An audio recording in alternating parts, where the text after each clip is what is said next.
Oke guys, assalamualaikum warahmatullahi wabarakatuh. Kembali lagi ke Ustadz Bodong. Emang minggu-minggu ini, bulan-bulan ini gue jarang nongol di acara-acara televisi lah, maupun televisi luar, bahkan televisi luar angkasa.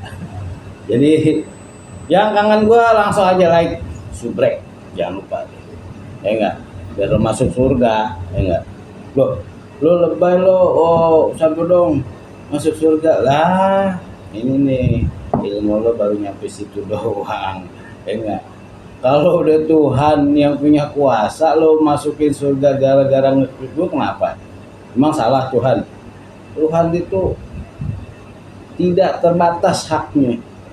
Apa sih kalau kata bahasa lainnya, dia berhak dimasukin surga siapa kek, penjahat, mau jagoan, mau bajingan tengik kek, enggak, mau ustad, mau kiai, kebalikannya mau masukin neraka siapa kek, terserah dia. Jadi itu Tuhan tuh biar paham tuh, ya enggak, Tuhan tuh tidak terbatas. Udah sampai situ dulu, gue lagi pengen ngebahas tentang warisan. Gue nggak pernah belajar warisan, gue nggak pernah baca kitabnya apalagi ya, ataupun khusus belajar tentang hak waris, gue nggak pernah. Jadi ini berdasarkan pengalaman gue, ya gak? Jadi yang gue perhatikan di sekitar tentang waris, ya, tentang waris. Tapi gue pernah sedikit dengar, ya, kalau walaupun sejengkal tanah bukan milik lo, bukan jatah lo ambil punya orang, itu panjang urusannya. Ya, panjangnya. Gue nggak bawa kitab ya, karena gue lupa. Urusannya panjang bahkan di akhirat. Belum di dunia ada tuh, ya, ada di situ nilai ketidakberkahannya. Apa sih kata berkah? Nah, dicatat lagi nih dikit. Kata berkah, makna berkah itu nggak bisa lo ceritain, nggak bisa lo dengan kata-kata, oh kalau berkah begini, nggak bisa. Berkah itu seperti angin, ya nggak, lo bisa rasain. Seperti angin, lo bisa rasain. Kalau lo ceritain itu yang ada bisa jadi bohong. Nih makna keberkahan tuh seperti angin, lo bisa rasain, lo nggak bisa lo lihat, lo nggak bisa lo pegang, tapi lo bisa rasain. Oh angin begini nih rasanya gitu, enggak nih. Jadi emang nggak seberapa ilmu, cuman dahsyat tuh kalau lo paham dan memahaminya, enggak. Balik lagi kepada waris. Tapi waris itu sensitif. Jadi imbasnya lo bukan lagi di akhirat, bahkan di dunia tuh kena imbasnya sampai lo mati, ya enggak. Lo membagi warisan salah jalan, tidak sesuai dengan syariat Islam, hancur lo, hancur.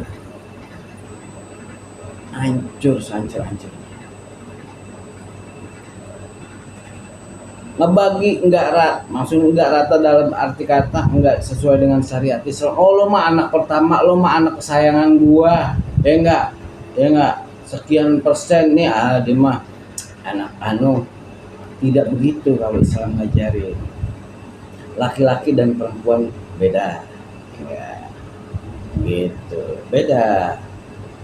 Oke, ada yang bilang bisa gak disamain? Harus ada kesepakatan, ada keridhaan dan keikhlasan dari kedua belah pihak, dari pihak laki-laki dan perempuan. Oh bang, gua mah serah abang aja dah, umpamanya gitu. Ya udah ngikutin syariat tuh. Oh deh, gua bagi rata deh, kata orang tuanya. Gimana lo, ikhlas gak, ridho gak? Ikhlas mah, ridho mah, gitu. Harus ada kesepakatan. Oke, itu terlepas dari syariat, tapi ada keikhlasan di situ. Ingat, ikhlas kalau udah diucapkan batal, ya enggak.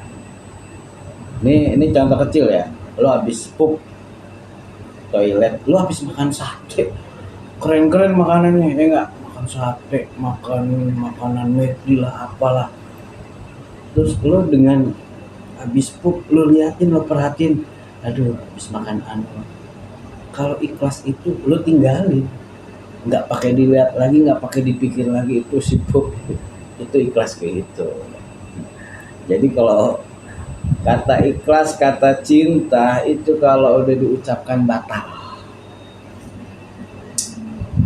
Tapi sesuai dengan apa sih namanya, pelaksanaannya seperti apa. Baik lagi ke waris, enggak. Kadang-kadang salah si orang tua.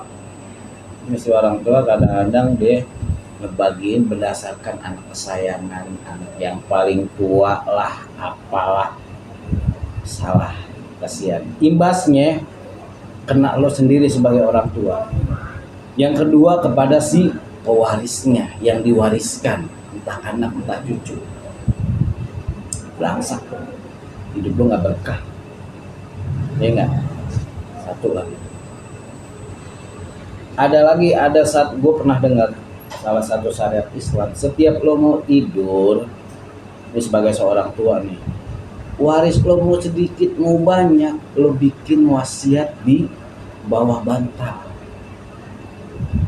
Enggak, takutnya kita kan nggak tahu lo yang ada lo bangun apa tidur nggak bangun lagi, kan banyak seperti itu.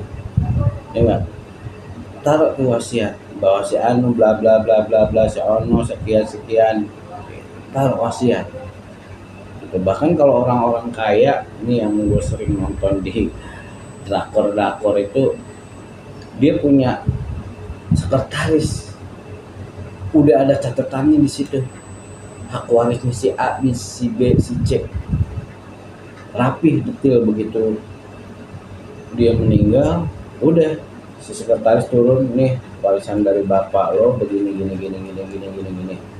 Tuh, aman kan, kuat.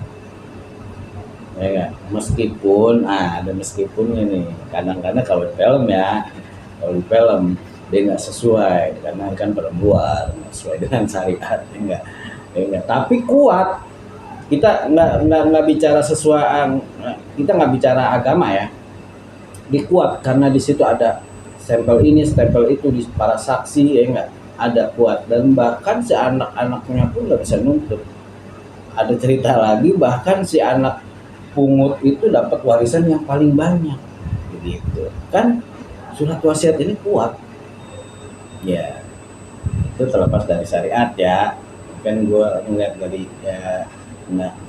dari film-film drakor ya. Jadi nggak ada dia digontok-gontokan, bahkan bunuh-bunuhan orang kuat kok.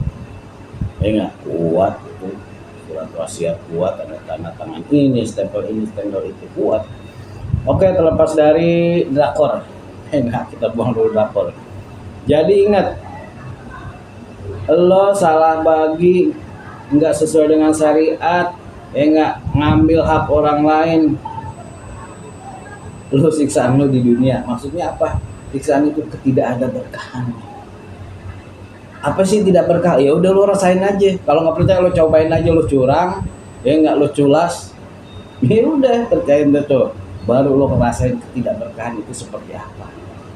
Ya nggak, langsak seadanya. Gue melihat di sekitar wilayah berdasarkan penglihatan mata gue, oh begini, berarti hak waris itu nggak boleh sembarangan. Bahkan ada lagi, ini berdasarkan pengalaman, lo dapat warisan, jangan pernah lo buat usaha dagang, lo beliin lagi tanah lagi, dan itu pakai buat lagi nanti buat keturunan anak cucu lo. Buat usaha, buat dagang, jangan harap gue nggak tahu, ya nggak, gue nggak tahu, gue nggak berani jamin, gue bilang nggak berkah, gue nggak tahu. Lo cobain aja dah, karena kecuali lo beda cerita, lo emang hasil jerih payah keringet lo nih, ya nggak, buat dapetin duit, terus lo dapet, lo ngumpulin, lo buat usaha, itu beda cerita, itu sukses lo tuh, insyaallah, ya nggak. Kalau buat waris, aduh ngeri dah. Lo jual, ya nggak, tanah sekian, lo pakai, lo bahkan lo koyak-koyak, lo nggak terasa habis tuh. Itu tidak ada berkahannya. enggak. Jadi gue nggak panjang lebar tentang waris lah, gitu aja lah. Jadi gue pesen lah, hati-hati benar buat waris ini, baginya, cara baginya sesuai dengan syariat Islam. Kalau bisa lo jangan buat usaha lah, jangan buat modal dagang ini itu, jangan, karena di situ ada nanti generasi penerus anak cucu lo. Beda lo kalau punya, tapi nggak juga umpamanya lo punya ribuan hektar, tetap yang ada di situ terjadi kericuhan si pewarisnya ini, anak-anak cucunya kita nggak tahu. Jadi lo mau harta mau dikit mau banyak, beda lagi emang lo nggak punya apa-apa, yang apa yang mau diributin. Mau yang punya 100 meter atau 50 meter tetap bagi biar rapi sesuai dengan syariat. Udah gitu aja lah. Ngeri soalnya. Ini ada lo langsak, benar, langsak. Kasian, banyak, jadi banyak imbasnya buat lo sendiri, buat si hak pewarisnya, karena kasian. Udah gitu aja dah. Cuman jadi intinya hati-hati, pergunakan sebaik-baiknya. Mudah-mudahan manfaat. Wallahu a'lam bishawab. Assalamualaikum warahmatullahi wabarakatuh.